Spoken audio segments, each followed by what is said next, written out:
Okay, this is going to be video 2, experiment 2.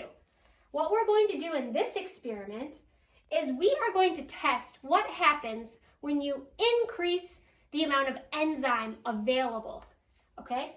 So remember, our enzyme that we're using in this experiment will be beef liver.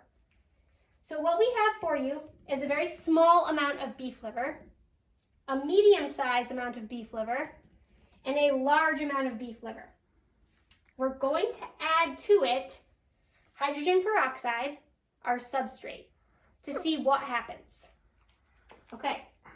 Mr. Boris, Yes. can you remind me the name of the enzyme that we're using in this experiment? The enzyme we're using in this experiment is called catalase. It ends in ACE, A-S-E. So catalase is the enzyme that we will be using in this experiment. Okay? And so you should remember that what are you looking for? You're looking for that reaction, okay? So now, I'm going to take my hydrogen peroxide and I'm going to add it to my beef liver and then quickly try to capture the reaction.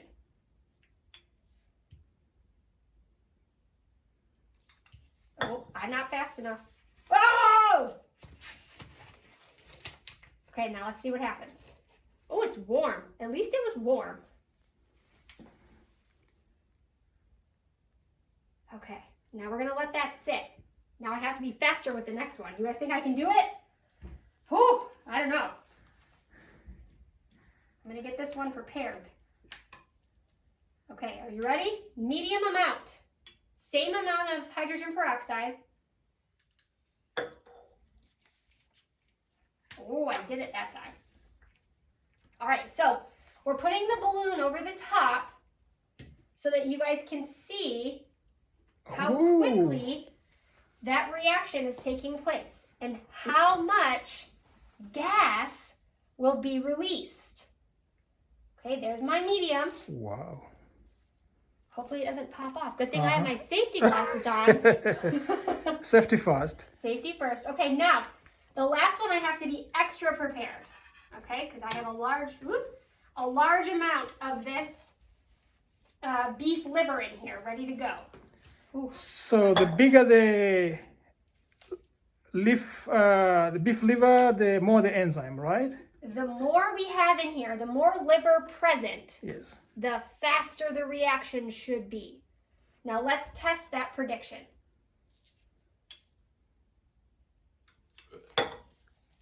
Oh! I did it! Oh, that was fast. Now please don't pop off. Please don't pop off. Please don't pop off. Okay. There we go.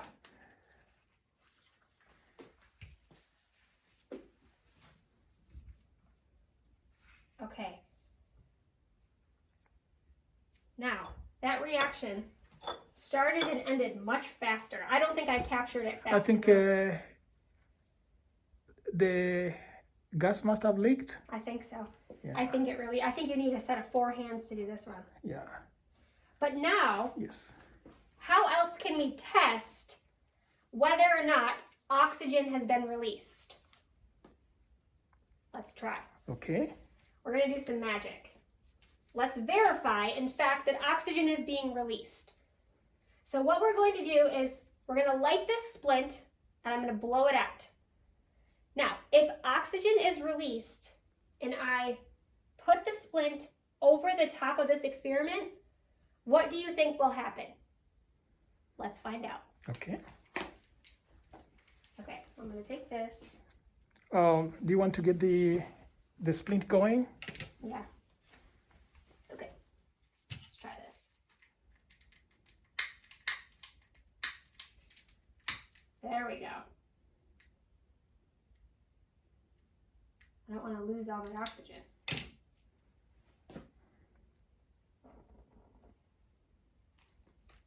Okay. Hope I don't set off a fire alarm. Okay, you ready? Let's see. Oh, wow. Okay. Very cool. Blow it off. Let's try again. Okay, now let's try with this one. Ooh, I heard that one. Yeah. Very cool. That's amazing. Okay, we have one more to try. Okay. I'm gonna get closer.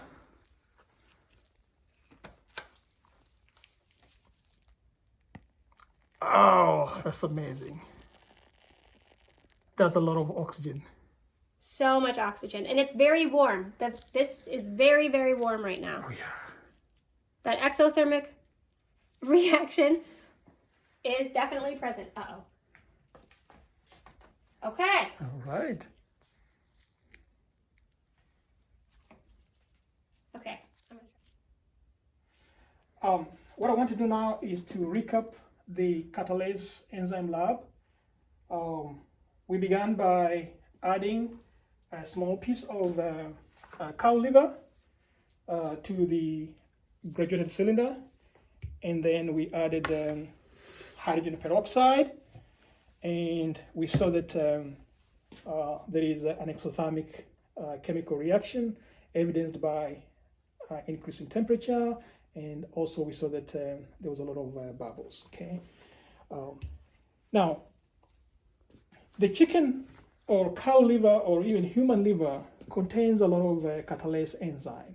Okay. The enzyme catalase present in the liver is the one that is breaking down hydrogen peroxide into water and oxygen. And the evidence that oxygen is being produced is the bubbles that you see rising as the reaction is taking place. And of course, we also demonstrated that oxygen is being produced by using a glowing splint. And we saw that if you place a glowing splint inside the reaction container, the glowing splint relights. Okay. Something else we did today was to compare the amount of catalase in different tissues. For example, we used the cow liver, we used the green pepper, and we also used the yeast. And we discovered that among these three, the green pepper had the lowest amount of catalase enzyme. That's just to remind you that the amount of catalase enzyme varies depending on the tissue. Okay, we generally like to use cow or chicken liver because the liver is one of the most active organs in your body. There are millions and millions of chemical reactions taking place, and so you tend to have a lot of catalase enzyme in the liver, right? So something else we did today was to compare the effect of enzyme concentration on the rate of enzyme reaction. And in our experiment, what we did was to use varying amount of cow liver. So we had a teeny tiny piece representing a small amount of enzyme, and then we had a medium-sized piece, and then we had a big chunk of liver. And we saw that in the different reaction chambers, depending on the size of the cow liver, the rate of reaction was very different, i.e. Small piece, slow reaction.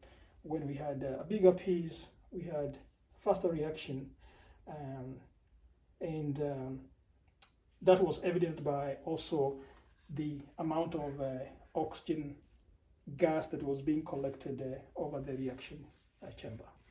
Okay, so in a nutshell, that's what we did today, and we'll continue doing more investigation with this enzyme in order for us to understand the different properties and behaviors of enzyme.